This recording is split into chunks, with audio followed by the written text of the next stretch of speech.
하나님께서 오늘 우리에게 주시는 말씀 창세기 15장 1절에서 6절까지 말씀입니다. 창세기 15장 1절에서 6절, 제가 가진 성경으로 구약 16쪽에 있습니다. 이렇게 말씀 봉독합니다. 이후에 여호와의 말씀이 환상 중에 아브라함에게 임하여 이르시되, 아브라함아 두려워하지 말라. 나는 내 방패요 너의 지극히 큰 상급이니라. 아브라함이 이르되, 주 여호와여 무엇을 내게 주시려 하나이까? 나는 자식이 없사오니 나의 상속자는 이 다메섹 사람 엘리에셀이니이다. 아브라함이 또 이르되, 주께서 내게 씨를 주지 아니하셨으니 내 집에서 길린 자가 내 상속자가 될 것이니이다. 여호와의 말씀이 그에게 임하여 이르시되, 그 사람이 내 상속자가 아니라 내 몸에서 날 자가 내 상속자가 되리라 하시고, 그를 이끌고 밖으로 나가 이르시되, 하늘을 우러러 무뼈를 셀 수 있나 보라. 또 그에게 이르시되, 내 자손이 이와 같으리라. 아브라함이 여호와를 믿으니 여호와께서 이를 그의 의로 여기시고. 아멘. 네, 할렐루야. 네, 오늘 귀한 예배 자리에 나오신 여러분들 주님의 이름으로 환영하고 축복합니다. 우리 창조절 9번째 주일인데요, 같이 인사 먼저 나누고 시작해 볼까요? 그렇죠.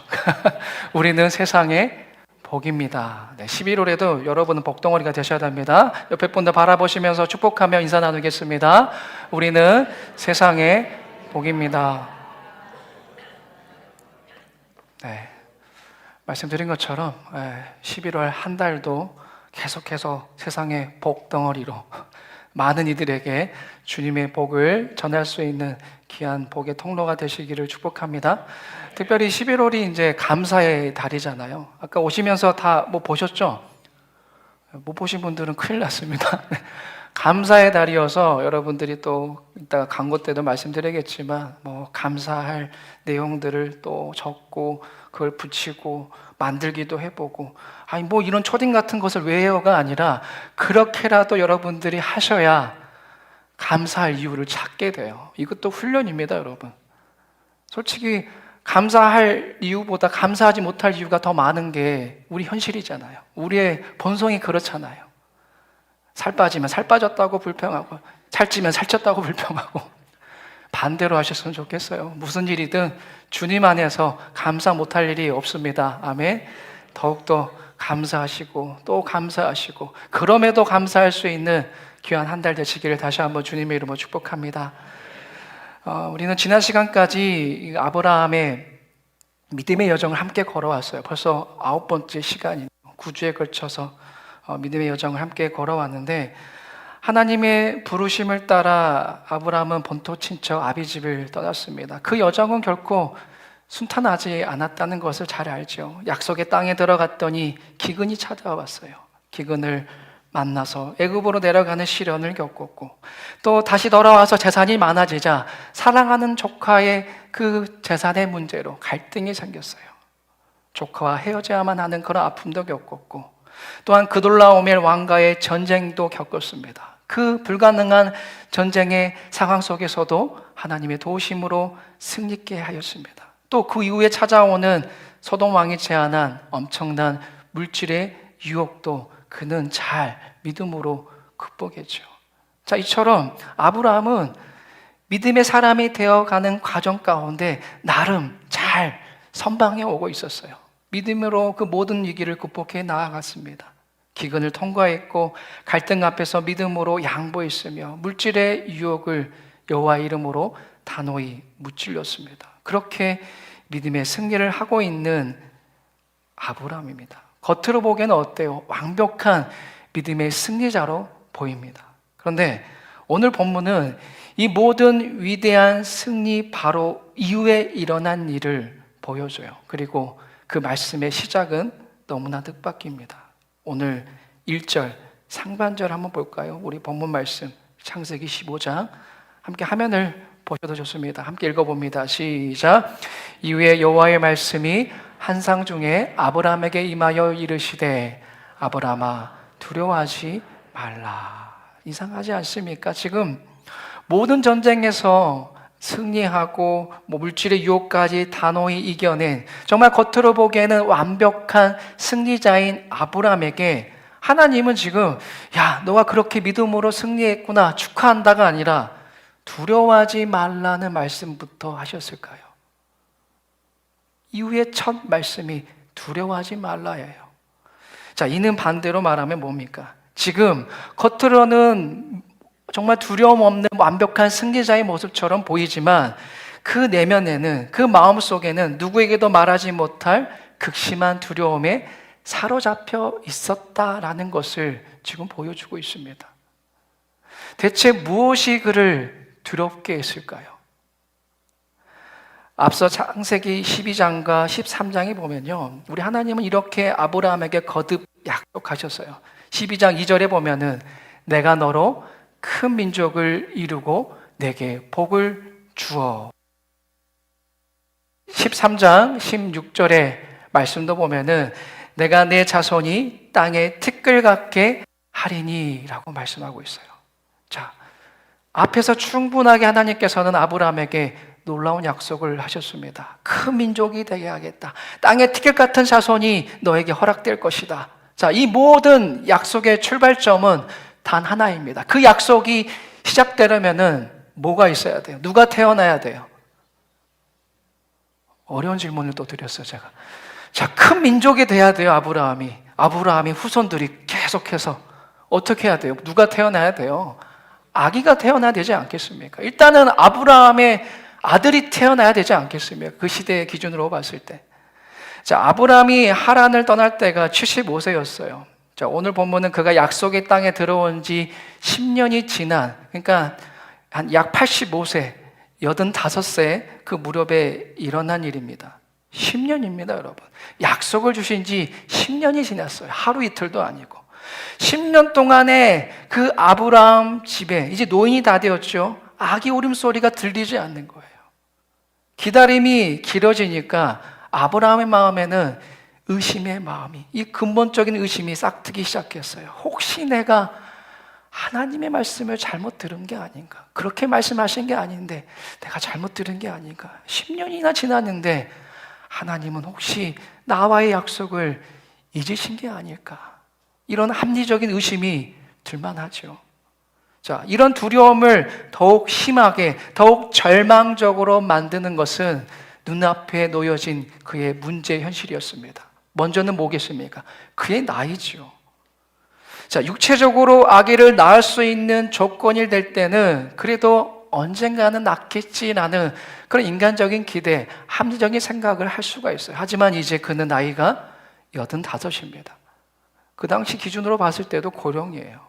또 결정적으로 또 한 가지 뭐가 있습니까?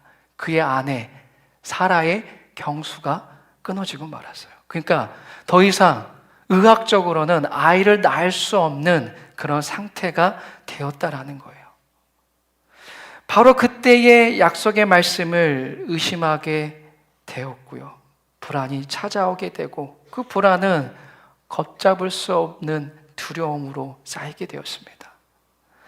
자, 하나님의 말씀을 의심하고 두려움에 사로잡히면은 여러분 사람은 어떻게 될까요? 어떻게 되겠습니까? 믿음의 세계에서 잘 믿음의 생활을 하고 있다가도 의심의 마음이, 두려움이 내 안에 가득 차게 되면은 믿음의 세계에서 이제 내가 과거에 머물렀던 현실의 세계로 돌아오게 됩니다. 초월적인 약속 대신 누구나 하게 되는 보편적인 생각, 인간적인 생각, 합리적이고 상식적인 생각을 하게 됩니다. 여러분, 아브라함의 그 합리적인 생각은 뭐였습니까? 그 문제 앞에 그가, 의심에 쌓여있는 그가, 두려움에 갇혀있는 그가 생각해낸 그 합리적인 생각은 뭐였어요? 오늘 말씀에 뭐죠? 양자예요. 양자를 삼아야겠다. 자, 이렇게 두려움에 사로잡힌 아브라함, 하나님께 자신의 솔직한 고백을 이렇게 털어놓습니다. 오늘 본문 2절, 3절, 우리 두 구절의 말씀 같이 한번 화면을 보시고 함께 읽습니다. 시작. 아브라함이 이르되 주 여호와여 무엇을 내게 주시라 하나이까? 나는 자식이 없사오니 나의 상속자는 이 다메섹 사람 엘리에셀이니이다. 아브라함이 또 이르되 주께서 내게 씨를 주지 아니하셨으니 내 집에서 길린 자가 내 상속자가 될 것이니이다. 아멘이라고 하기도 참 그래요. 자, 이 말은 그가 얼마나 오랫동안 고민했는지를 보여줘요. 여러분, 하루 이틀이 아니에요. 1, 2년도 아닙니다. 10년이에요. 지금 그 마음입니다. 하나님, 10년입니다. 10년을 제가 기다렸어요. 제가 지금 85입니다. 아내는 이제 임신이 불가능한 상태예요. 어쩔 수 없습니다. 하나님, 약속의 복이라도 이어가야 하지 않겠습니까? 제 집에 충성스러운 종 엘리에셀이 있네요. 그를 양자로 삼아서 그를 상속자로 세우겠습니다. 하나님, 이라고 이렇게 말하고 있는 것입니다.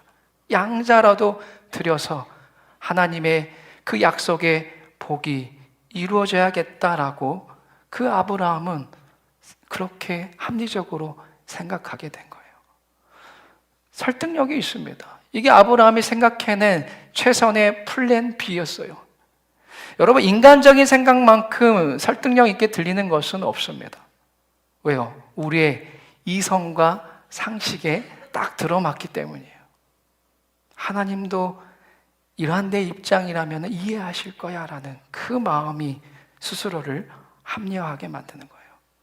여러분 어떻습니까? 우리도 이런 플랜 B를 만들 때가 있지 않나요? 이렇게 하나님의 약속을 기다리기보다는 나의 합리적인 생각을 더 앞세울 때가 있지 않습니까? 한번 예를 들어 볼게요. 자녀의 진로를 놓고 간절히 기도합니다. 하나님, 이 귀한 아이를 주셨습니다. 이 아이가 믿음 안에서 하나님께 쓰임받는 귀한 자녀가 되게 주옵소서라고 간절히 기도해 왔어요. 그런데 아이가 자라면서 보니까 세상의 기준에 자꾸 뒤처지는 것 같아요. 공부도 잘 못하는 것 같고, 이러다가는 그냥 대학도 못 갈 것 같고, 자기 앞가림도 못 할 것 같고, 너무나 걱정과 근심이 쌓이게 됩니다. 바로 그때의 아브라함의 마음이 우리 안에서 속삭여요. 하나님, 일단 대학은 가야 믿음 생활도 하지 않겠습니까? 일단 남들만큼은 어느 정도 성공은 해야 어디 가서 하나님을 전하지 않겠습니까? 어디 가서라도 하나님께 영광 돌리지 않겠습니까? 지금은 기도할 때가 아닌 것 같아요. 지금은 남들처럼 공부해야죠. 주일은 좀 빠지겠습니다. 한 1년만 좀 빠지면 좀 어떨까요? 아니면 시험 기간이라도 좀 빠지면 어떻겠습니까? 일단은 학원부터 보내겠습니다. 하나님, 제 마음 다 아시죠? 이렇게 살아갈 수밖에 없는 제 심정 다 이해하시죠? 또 한 가지 예를 들어볼까요? 직장에서 성공을 위해 기도할 때입니다. 하나님, 이 직장에서 정직하게 일하면서 하나님의 영광을 드러내겠습니다. 저를 도와주세요. 다짐하죠. 기도합니다. 현실이 만만치가 않아요. 승진을 위해서는 약간의 편법을 써야 될 것 같아요. 불의한 직장의 그 직장 상사의 지시에도 어느 정도 따르고 눈을 감아야 할 것 같아요. 그때 내 안에 또 상식과 이성이 속삭여요. 기도만으로 되겠냐? 일단 저 라인부터 타자. 저 힘 있는 저 직장 상사의 라인부터 타야 되겠다. 일단 이번 한 번만 눈 감고 가보자. 높은 자리에 올라가야 내가 선한 영향력도 미칠 수가 있는 거 아니겠냐? 나중에 이 부분 가지고 회개하지 뭐. 하나님도 이 치열한 세상의 물정, 지금 내가 갇혀있는 이 문제 다 아실 거야. 다 이해하실 거야. 여러분 어때요? 설득력 있지 않습니까? 저만 그렇습니까? 합리적인 생각이 기가 막히게 설득력이 있어요. 이처럼 인간적인 생각은요, 언제나 현실이라는 그럴듯한 옷을 입고 합리와 상식이라는 이름으로 우리를 계속 설득해요. 이해하실 거야. 다 아실 거야, 우리 하나님은. 이런 말로 우리는 하나님의 약속을 기다리는 믿음의 자리를 떠나서 내 힘으로 어떻게든 상속자를 만들려는 하나님이 아닌 나의 플랜 B, 엘리에셀을 붙잡게 된다는 거예요. 그것이 오늘 아브라함의 마음이었습니다. 그리고 오늘 저와 여러분의 연약한 마음이기도 해요. 자, 이렇게 두려움에 떨면서 하나님 앞에 자신의 플랜 B, 이 합리적인 생각과 계획을 내민 아브라함, 그 아브라함에게 하나님은 어떻게 반응하셨을까요? 이 녀석아, 그것도 못 참고 의심하고 기다리느냐라면서 책망하셨을까요? 아니에요. 우리 하나님은 참 감사한 게 우리 연약함을 아세요. 아브라함의 그 연약함을 다 아셨습니다. 그리고 하나님은 가장 필요한 순간에, 우리가 길을 잃고 헤맬 바로 그 순간에 찾아오십니다. 오늘 아브라함에게 그 타이밍에 찾아오셨어요. 두려워하는 아브라함에게 찾아오셔서 따뜻하게 먼저 위로하십니다. 오늘 1절 하반절의 말씀 이어서 같이 또 읽어볼까요? 화면을 보시면 됩니다. 시작. 아브라함아 두려워하지 말라. 너의 지극히 상급이니라. 아멘. 여러분, 이 한 문장에는 아브라함의 모든 두려움을 잠재울 만한 핵심적인 메시지 두 가지가 들어있어요. 첫 번째 뭡니까? 두려워하지 말라 다음에 있는 첫 번째가 나는 내 방패다. 나는 내 방패다. 완벽한 보호를 약속하시는 거예요. 여러분, 방패는 뭡니까? 나를 향해 날아오는 모든 공격과 위협을 막아주는 게 방패지요. 하나님은 지금 이렇게 말씀하신 거예요. 아브라함아 두려워하지 마라. 너를 위협하는 저 가나안 족속들로부터 지금 네 마음을 괴롭히고 있고 너를 자꾸만 찌르는 그 불안과 두려움, 그 모든 것으로부터 내가 너를 완벽하게 보호해 주겠다라는 거예요. 여러분 인간이 방패가 되겠다면은 불안해요. 부모도 자식의 완전한 방패가 되지 못합니다. 그 방패 뚫리고 말아요. 하지만 하나님은 안 그러세요. 그 하나님께서 지금 말씀하신 거예요. 내가 방패가 되겠다. 내가 너의 방패가 되겠다. 여러분, 성경은 늘 말하죠. 영적 전쟁. 영적 전쟁은 우리가 싸우는 것이 아니라 누가 싸운다고요? 하나님이 싸우시는 거예요. 다윗과 골리앗의 싸움, 누구의 싸움이었습니까? 하나님의 싸움이었어요. 하나님이 실제로 싸웠습니다. 여호수아가 여리고 성을 무너뜨릴 때도 하나님이 군대 장관이 되셔서 싸웠습니다. 우리의 방패가 되신 하나님, 오늘 우리들에게도 말씀하세요. 돈이 없어도, 건강이 나빠졌어도, 직장을 잃어도, 자식 때문에 네가 힘들어도 두려워하지 말라. 두려워하지 말아라. 너는 절대 망하지 않는다. 왜? 내가 너의 방패이기 때문이다라고 오늘 말씀하시는 그 주님의 음성에 여러분 모두가 마음에 새기셨길 바랍니다. 두 번째로는요, 나는 너의 지극히 큰 상급이다 라고 말씀하세요. 나는 너의 지극히 큰 상급이다. 이 말씀은 정말 놀랐습니다. 아브라함은 지금 자식이라는 그 상급을 원했습니다. 그렇죠? 하나님 앞에 지금 자식이라는 선물, 자식이라는 상급을 원하고 있어요. 그것 때문에 지금 실망하고 있어요. 두려워하고 있어요. 근데 하나님이 지금 이렇게 말씀하시는 거예요. 아니야, 아브라함아. 네가 받을 가장 큰 상급은 자식이 아니라 바로 나다. 나 자신이다라고 말씀하신 거예요. 여러분, 이거 중요한 말씀입니다. 이것이 믿음의 핵심이에요. 여러분, 우리는 자꾸 하나님 앞에 무언가를 달라고 하죠. 건강을 달라고 하고, 재물을 달라고 하고, 성공과 자녀를 달라고 해요. 주십니다. 사랑하는 자녀가 구하는 것 하나님 주세요. 계속해서 그렇게 하나님 앞에 나오셔서 구하시면 됩니다. 하지만 그것은 하나님이 아니라 하나님이 주시는 선물이라는 것을 기억해야 돼요. 여러분, 만약 결혼을 앞둔 신부가 신랑이 좀 값비싼 다이아몬드 반지에는 열광하면서 정작 그 반지를 준 신랑 자체에 관심이 없다면 그것이 과연 사랑이라고 말할 수 있겠습니까? 우리도 마찬가지예요. 우리는 하나님의 선물에는 열광합니다. 하지만 정작 선물을 주시는 하나님을 구하지 않는다면 그게 과연 참된 믿음이고 그 신앙이 정말 진짜 신앙이라고 할 수 있겠습니까? 하나님은 말씀하시는 거예요. 내가 너의 가장 큰 상급이다. 사랑하는 내 아들아, 내 딸아, 내가 너의 가장 큰 상급이다. 나 하나만으로 만족할 수 없겠느냐라고 지금 말씀하신 거예요. 우리가 하나님 한 분만으로 만족할 때에 세상 그 어떤 것도 우리를 두렵게 할 수 없다는 것을 믿으시길 바랍니다. 이처럼 놀라운 위로를 주신 하나님, 이제 아브라함의 그 합리적인 생각, 플랜 B를 단호하게 교정하십니다. 4절의 말씀이에요. 같이 한번 또 4절 화면을 보시고 읽어봅니다. 시작. 여호와의 말씀이 그에게 임하여 이르시되 그 사람이 네 상속자가 아니라 네 몸에서 날 자가 네 상속자가 되리라 하시고. 아멘. 자, 플랜 B, 합리적인 생각에 갇혀있는 아브라함의 생각을 교정하시는 거예요. 아브라함아 엘리에셀이 아니다. 그건 잘못되었다. 그건 아니다. 내가 분명히 말한다. 네 몸에서, 너와 사라의 몸에서 날 자라야 한다. 내 약속을 끝까지 붙들어라 라고 말씀하신 거예요. 여러분, 이 4절에서 우리가 더 깊게 봐야 할 사실이 있습니다. 그게 뭐겠습니까? 인간의 생각과 하나님의 생각은 다르다라는 거예요, 여러분.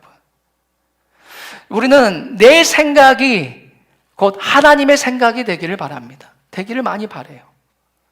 우리가 드리는 잘못된 기도, 그 기도는, 왜 우리가 드리는 기도가 잘못되는 이유 중에 하나는 하나님의 생각을 받아들이지 않고 자기의 생각을 하나님의 생각으로 만들기 위해 자꾸만 하나님을 설득하는 데 있어요. 여러분, 기도하는 거 좋습니다. 하지만 내 기도가 응답되지 않을 때에는 물어봐야 돼요. 내가 지금 잘못된 것을 구하고 있진 않은지, 하나님의 생각과 다른 것을 내가 구하고 있진 않은지를 바라봐야 돼요. 성찰해 봐야 한다는 거예요. 어쩌면 내 생각을 자꾸만 하나님의 생각으로 만들기 위하여서 우리가 하나님을 설득하고 있지는 않은지, 하나님의 뜻을 가리우고 있지는 않은지 생각해 봐야 돼요. 하나님의 뜻을 바꿔서라도 내 뜻을 이루어 달라고 조르는 건 좋은 믿음으로 보이지만 사실은 이것은 무서운 불신앙이라고 할 수 있습니다. 이사야 55장 8절에서 9절의 말씀 한번 보실까요? 이렇게 우리에게 분명하게 말씀하십니다. 함께 읽습니다. 시작. 이는 내 생각이 너희의 생각과 다르며 내 길은 너희의 길과 다름이니라. 여호와의 말씀이니라. 이는 하늘이 땅보다 높음 같이 내 길은 너희의 길보다 높으며 내 생각은 너희 생각보다 높음이니라. 아멘. 이 말씀을 마음에 새기십시오. 사람들은 편안하고 넓은 길을 생각해요. 누구나 다 그렇습니다. 누구나 다 그래요. 아브라함에게는 엘리에셀이라는 말로 넓고 합리적인 길이었어요. 누구나 다 가는 그런 길이었습니다. 그러나 하나님이 생각하시는 길, 그 좁은 길은 내 몸에서 날짜라는 불가능해 보이는 길이었어요. 여러분, 넓은 길은 멸망의 길입니다. 분명히 말씀하고 계세요. 남들이 다 가는, 하나님 뜻과는 정반대되는 그 길, 그 넓은 길은 멸망이 있다고 말씀하세요. 반대로 누구도 가기 싫어하는, 합리적으로 판단했을 때 도저히 가서는 안 되는 그 좁은 길, 먼저 그 길을 걸어가신 예수님의 그 길에는 영생이 있다라는 사실을 다시 한번 여러분 모두가 마음에 새기시길 바랍니다. 자, 그런데 이상합니다. 오늘 방금 읽은 말씀에서 그렇게 약속을 하셨잖아요. 근데 바로 아기를 주셨습니까? 우리가 이후의 말씀을 잘 알잖아요. 지금 창세기 15장 말씀에서 야, 네 플랜 B 틀렸어. 네 몸에서 날 자가 내 언약의 말씀을 이어갈 자가 될 거야 라고 말씀하셨지만 바로 응답해 주지 않으세요. 22장에 가서야 응답하십니다. 우리야 뭐 몇 장 넘기면은 이삭이 나왔네 라고 생각하겠지만 얼마나 더 기다렸을까요, 여러분? 10년을 기다렸는데 15년을 더 기다리게 돼요. 자, 이미 10년을 기다렸다가 15년을 더 기다렸습니다. 총 몇 년이에요? 25년. 75세에 부름을 받았으니까 몇 세 때 아들 이삭을 얻게 됩니까? 100세예요. 100세 때에 아들 이삭을 얻게 돼요. 하나님의 그 약속의 성취, 그 성취의 한 대목을 보게 되는 거예요. 자, 여기서 중요한 사실을 깨닫습니다.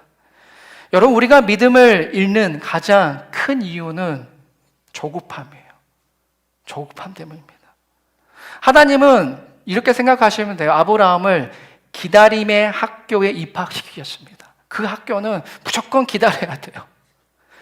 자, 그러면은 그렇게 입학시킨 이유가 있겠죠. 왜 그토록 오래도록 그의 나이 100세가 될 때까지 기다리게 하셨을까요? 이유가 있습니다. 두 가지예요. 첫째는 믿음의 사람이니까 아브라함을 진짜 믿음의 사람으로 만드시기 위해서예요. 믿음의 조상으로서의 그 이름에 걸맞게, 그 명성에 걸맞는 사람으로 만드시기 위하여서 조급함의 그 시험 앞에 서게 한 겁니다. 여러분, 아기를 낳을 수 있는 상황에서 낳는 것은 믿음과 크게 상관이 없어요. 그렇지 않습니까? 누구든지 할 수 있는 자연현상이에요. 그래서 하나님은 아브라함을 의학적으로, 생물학적으로 완전히 불가능한 상황까지 이끄셨다는 거예요. 그렇게 불가능해 보이는 상황에서도 아브라함이 과연 하나님을 붙드는지 그 믿음을 시험하신 겁니다. 여기서 우리 자신에게 질문해 보았으면 합니다. 내 인생에서 과연 몇 번이나 내 이성이나 상식이 아니라 하나님의 말씀을 믿는 그 믿음으로 행하였는지, 내 신앙의 여정 가운데 과연 나는 그렇게 내 이성과 상식이 아닌 정말 불가능해 보이는 그 상황 속에서도 하나님의 약속의 말씀을 붙들고 믿음으로 행한 적이 있는지 한번 여러분의 신앙을 반추해 보십시오. 만약에 우리가 상식으로만 신앙생활을 해왔다면 우리 삶에 기적은 없습니다. 아직 기적을 경험해 보지 못한 분이 계신다면 한번 돌아보십시오. 내가 상식으로만, 그렇게 이성적으로만 신앙생활을 해온 건 아닌지. 하나님은 아브라함을 이 불가능한 상황까지 이끄셔서 그를 정말 진짜 믿음의 사람으로 만들어 가셨습니다. 두 번째는 훨씬 더 위대한 기적을 미리 보여주시기 위해서였어요. 이것도 중요해요. 자, 하나님은 더 큰 계획을 내다보셨습니다. 먼 훗날 우리 인류를 구원할 메시아를 보내실 계획을 갖고 계셨어요. 여러분, 그 메시아가 어떻게 이 땅 가운데 나셨습니까? 상식적이었습니까? 이성적이고 합리적이었나요? 아니죠. 성령으로 잉태되어 동정녀 마리아에게 탄생하게 하셨습니다. 인간의 상식으로는 불가능한 일이에요. 그래서 하나님은 이미 경수가 끊어진 사라, 즉 임신이 불가능한 사라에서 생명이 태어나는 이 기적을 통하여서 장차 오실 예수 그리스도의 그 위대한 탄생이 가능하다라는 것을 미리 보여주기 원하셨던 것입니다. 이게 숨겨져 있는 것입니다. 우리는 이 말씀에서 메시아의 그 탄생까지 봐야 하는 거예요. 거기까지 숨겨져 있는 하나님의 섭리를, 계획을 읽어야 한다는 겁니다. 사랑하는 여러분, 하나님은 아브라함의 연약함을 다 아셨습니다. 이렇게 말씀을 하셨지만, 위로하고 처방을 내리셨지만 그 처방이 15년을 더 기다리라 라는 거였기 때문에 얼마나 아브라함이 힘들지 왜 모르셨겠습니까? 야, 그냥 닥치고 기다려가 아니라 뭔가 좀 처방이 필요하셨던 것 같아요. 야단치는 대신 우리 하나님 아주 따뜻한 소위 실물 교육을 하시는데요. 우리 5절의 말씀 같이 한번 화면을 보시고 읽어볼까요? 15장 5절 창세기 함께 읽습니다. 시작.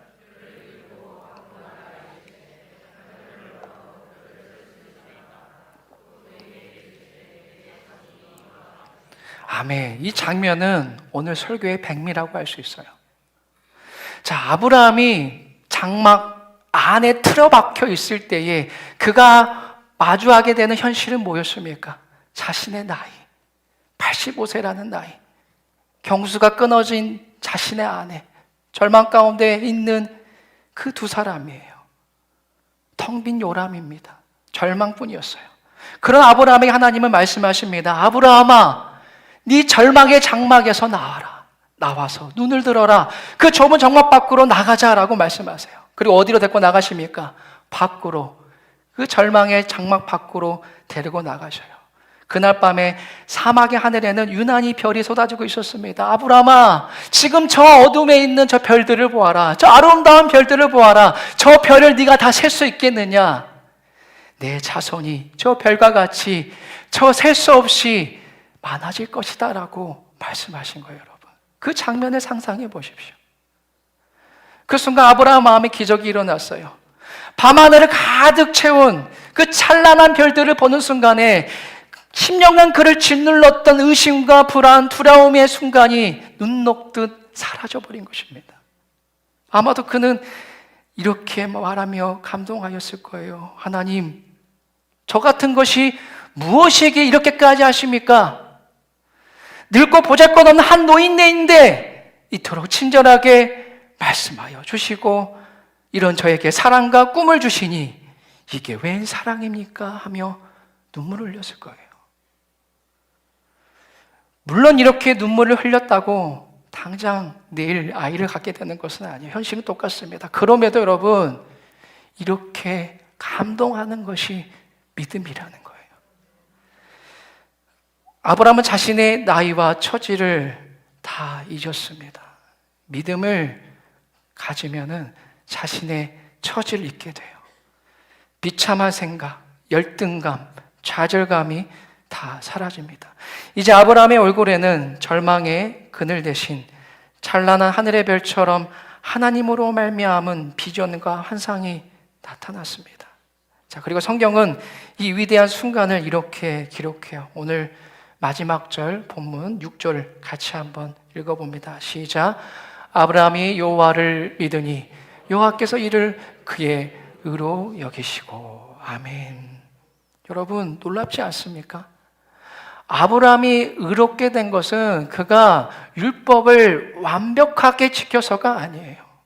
오늘 우리가 지금 보지 않았습니까? 겉으로는 승리자의 모습처럼 보이지만 그 내면에는 10년 동안의 의심의 마음이 있었다는 거예요. 그는 넘어지기도 했어요.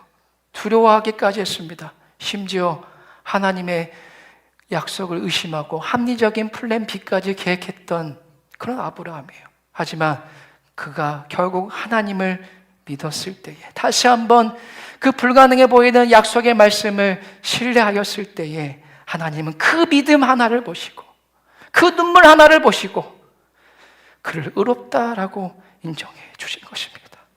여러분, 이것이 바로 복음입니다. 이것이 바로 복음이에요.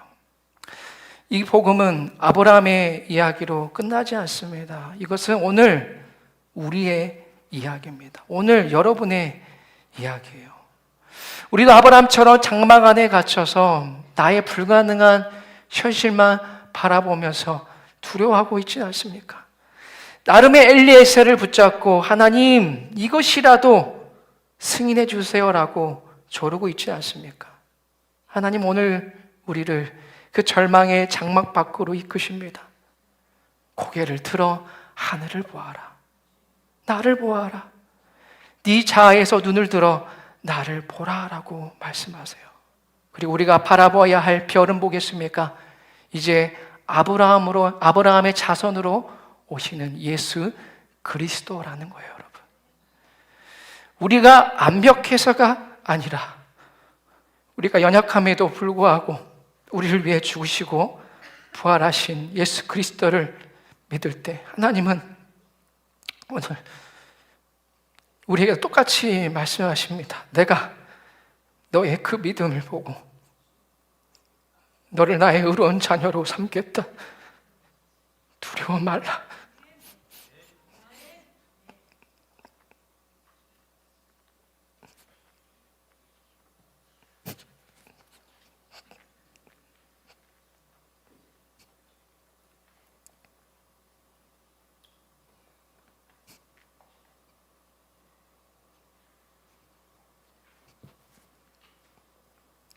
내가 너의 방패요, 너의 영원한 상급이다라고 오늘 동일하게 우리에게 말씀하십니다.